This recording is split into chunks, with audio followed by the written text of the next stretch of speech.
10 minutes to your health. All right, before we start this morning, I said Qual Care, but I wasn't so confident when I said it. So it is Qual Care Limited, and I want to say good morning to Daniel Wright, the consumer manager, who sent me the, how do you pronounce it? Pomegranate. Yeah, and the great, wonderful effects it has.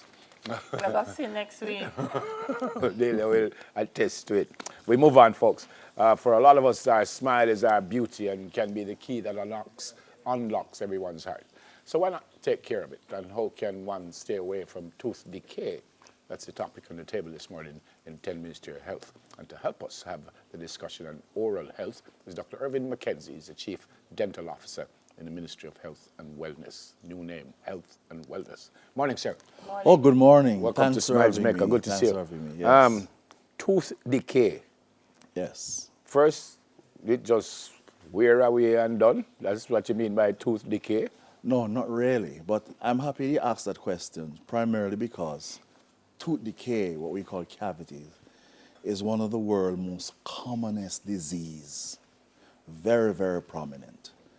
And if you have teeth, you may have tooth decay. And you said it's a disease. It's a disease. It is not just a chronic disease, it's also an infectious disease. Because so many times the bacteria that cause tooth decay, the acid-forming bacteria, the mothers put it in the baby's mouth just by putting the bottle there to taste if the milk is okay, and then putting it in the baby mouth.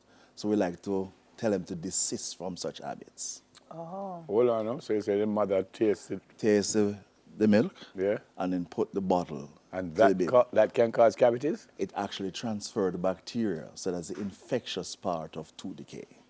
Oh. So we like to tell them to desist from doing so. Doing that.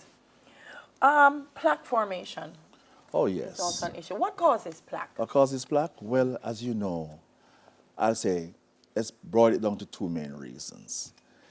Diet that is very rich in carbohydrates, primarily, carbohydrates, you call it starch, especially the refined carbohydrates, sugar, buns, bulla, biscuit, drink ice cream, all the delicacies that we love to sweets, enjoy. The sweets. Yeah, man.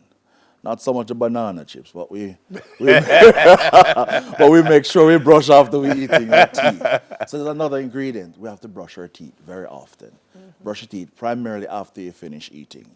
Yeah. So once bacteria has sugar in the mouth, and sugar tends to stick to the surface of your teeth, then it will begin to act on the sugar and form plaque, which are very thin, transparent type film. In dentistry, we call it a biofilm. You don't really see it with your naked eyes. But as plaque over time get Grows and harder, develops.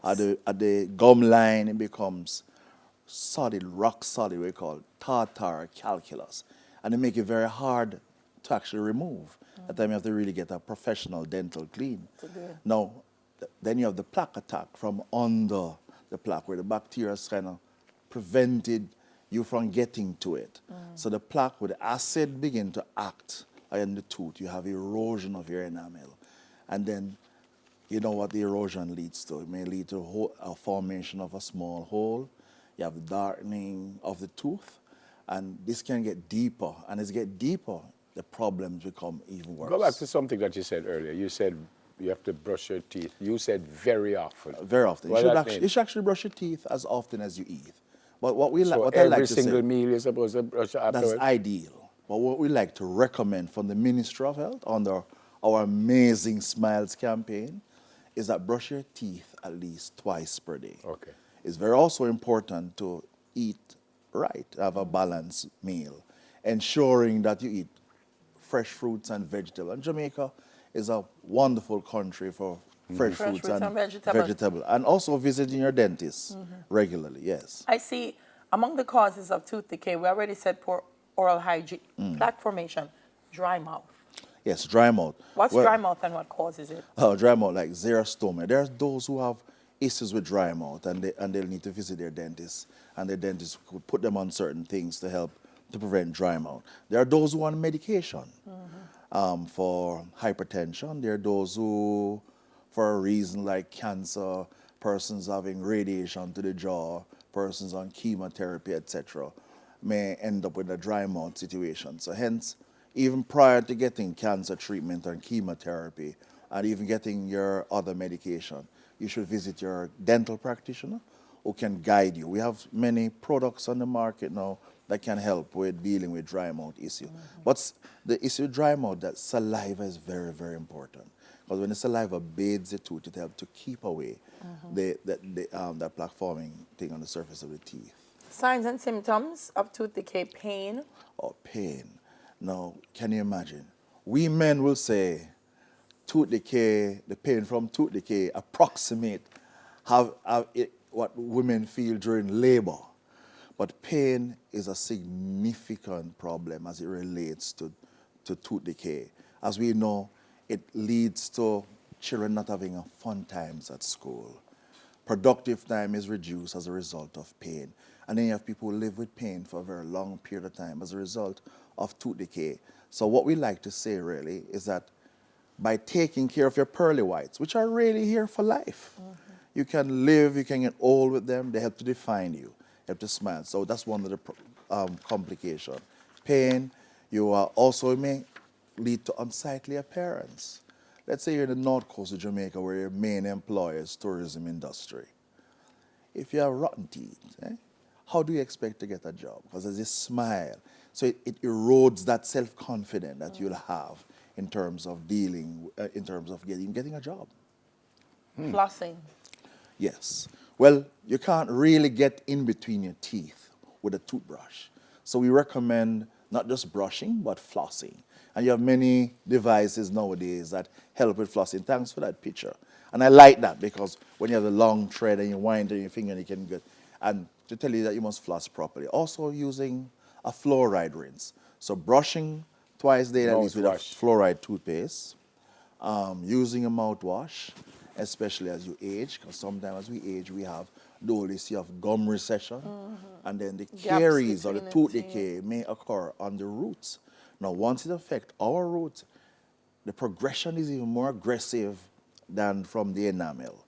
So by actually rinsing with a fluoride rinse can also help different. When you say, without giving us a manufacturer's name, when you say fluoride rinse, all of them have that, or any mouthwash is mouthwash? Well, most mouthwash have fluoride in it, and it really helps. Just some may be alcohol-based, some may not be alcohol-based.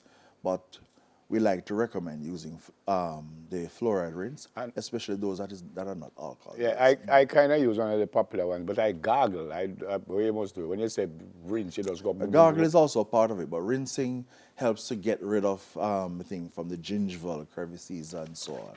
Okay. So rinsing is important. Limit intake of sugary foods. Oh yes, especially if we're talking up to our parents. Bedtime feeding. We like to encourage our parents. Don't stay away from bedtime feeding of your kids. Putting them with milk in the bottle or some sugary beverage in the bottle and then putting them to sleep with this. Then this is the time you're actually feeding the plaque-forming bacteria, the acid-forming bacteria in your mouth. And we have a thing in dentistry we talk about catastrophic health expenditure. I was talking to Delia early on when she was talking about the cost of root canals. We don't want people to be spending what you don't have. Okay. You have an event coming up this weekend? Oh, an event coming up. Amazing Smiles campaign in Waterhouse, 36 Henley Drive, where we are inviting our John public to come. We're doing everything. Cleaning, filling, extraction, dental consultation, the works. So the Ministry of Health would like to preach a message that good oral health is essential to general health and wellness. So taking care of your teeth is taking care of number one. Yeah. All right, Thanks for coming, sir. Thank you. By the way, just before we go, them eat off Everything. I hope they're brushing their teeth, after they eat. They didn't leave a piece for the two, chef. Madness. Okay. Chief Dental Officer in the Ministry of Health and Wellness, and Dr. Irvin McKenzie. 10 minutes to your health. We'll do it again next Thursday. 10 minutes to your health